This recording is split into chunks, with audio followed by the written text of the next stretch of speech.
صبح فجر کے بعد اور عصر کے بعد، یہ دو وقت ہیں بیسیکلی۔ اول آخر ایک ایک بار درود پاک پڑھنا ہے آپ نے، ایک بار اول اور ایک بار آخر میں۔ بیچ میں آپ نے اس آیت کو 10 بار پڑھنا ہے، بس چھوٹی سی آیت ہے، اور ایسی دعا ہے کہ یہ دعا جب اصحاب کہف نے پڑھی، اللہ رب العزت نے ان کا معاملہ ایسا سیدھا کر دیا کہ ان کے لیے زمانہ ہی بدل دیا۔ وہ کہتے ہیں نا تقدیر کا بدلنا، یہ ہے وہ آیت جو تقدیر بدل دیتی ہے، یہ ہے وہ آیت جو معاملہ سدھار دیتی ہے، اور یہ ہے وہ آیت جو آپ کی ساری ٹینشن ختم کر کے آپ کے معاملوں کو خوش اسلوبی سے، کہ آپ کی سوچ سے بھی بڑھ کے آپ کے معاملے حل ہو جائیں۔ اب وہ معاملے کون سے ہیں؟ وہ معاملے آپ کے بچوں کے رشتے بھی ہو سکتے ہیں، وہ معاملے اچھے اور برے انسان کی پہچان بھی ہو سکتی ہے۔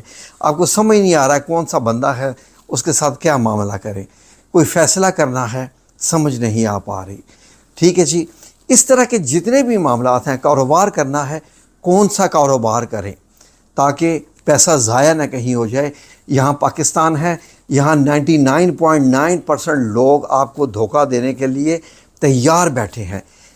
میں نے دنیا کا یہ واحد ملک ایسا دیکھا ہے جہاں پر اللہ رب العزت کا خوف نہیں ہے، اور لوگ صرف اپنے دنیا حاصل کرنے کے لیے کچھ بھی کرنے کو تیار ہیں، کچھ بھی کرنے کو تیار ہیں۔ ان کے لیے ان کو کچھ بھی کسی چیز کا نہیں ہے۔ سوری ٹو سے، میں جن لوگوں سے میرا واسطہ پڑا ہے نا، یقین کریں کہ سعودی عربیہ جیسے ملک ہیں، یہ نہیں میں کہہ رہا وہاں فرشتے بستے ہیں، آپ کو معلوم ہے کہ میں وہاں سے چیزیں خرید کے لاتا تھا، ہر قسم کی الیکٹرانکس ہے، سب گھر آ کے پاکستان میں آ کے میں ان کی پیکنگ کھولتا تھا، پاکستان میں آ کے۔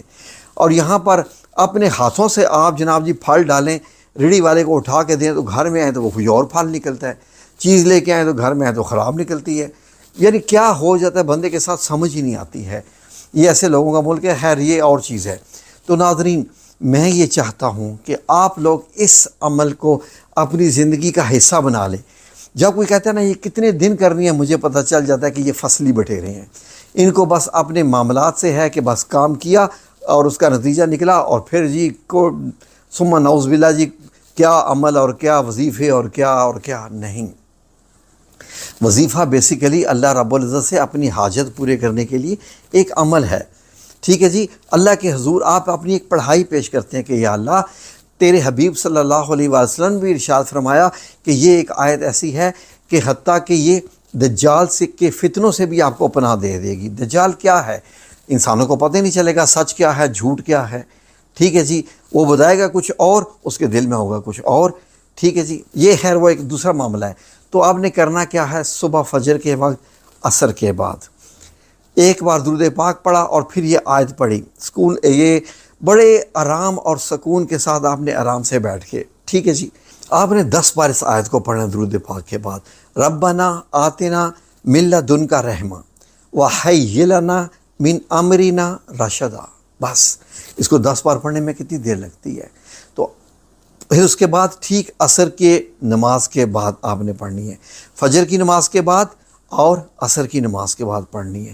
آپ کے معاملات جب ٹھیک ہونا شروع ہو گئے نا، آپ خود حیران ہو جائیں گے کہ ایسے لگتا تھا کہ جن چیزوں کے لیے میں پریشان تھا وہ تو کچھ کام ہی نہیں تھے، میں اتنا پریشان تھا کیوں آخرکار ہے نا رب العزت۔ تو ناظرین، آپ یعنی ہر معاملے میں، کیونکہ میں ڈیٹیل میں جاؤں گا کہ بچوں کے رشتے، کاروبار، یہ وہ وغیرہ جتنے بھی ہیں، اللہ رب العزت آپ کی ایسی مدد کرے گا کہ آپ کے لیے زمانہ بدل دے گا۔ بدلا نا اصحاب کہف کے لیے، ٹھیک ہے جی، تو آپ کے لیے کیوں نہیں بدلے گا؟ جس دل سے انہوں نے پڑھا تھا آپ بھی اس دل سے پڑھیے، اس یقین کے ساتھ پڑھیے کہ اب میرا کام اس آیت سے ہونا ہے۔ جب آپ نے یہ کہنا نا کہ میرا کام اب اس آیت سے ہونا ہے، تو یہ کام ہو کے رہے گا انشاءاللہ باذن اللہ تعالیٰ، ٹھیک ہے جی۔ فی الحال میں چلے یہ کہہ دیتا ہوں کہ آپ نے کم از کم اس عمل کو 10 دن کرنا ہے، لیکن اگر ساری عمر کے لیے بھی کر لیں تو آپ کے کام سنورتے جائیں گے، مرتے دم تک آپ کی اور آپ کی اولاد کے کام بھی سنورتے جائیں گے۔ اس آیت کو اپنی زندگی کا حصہ بنا لیں اور کرشمے ہوتے خود دیکھیں، ٹھیک ہے جی۔ جزاکم اللہ خیر۔ ویڈیو اچھی لگی ہو تو لائک اور شیئر کیجیے گا، یہ بڑے کام کی باتیں جو میں آپ کو بتاتا ہوں۔ اس کو یہ مت سمجھیے گا کہ میں آپ لوگوں کا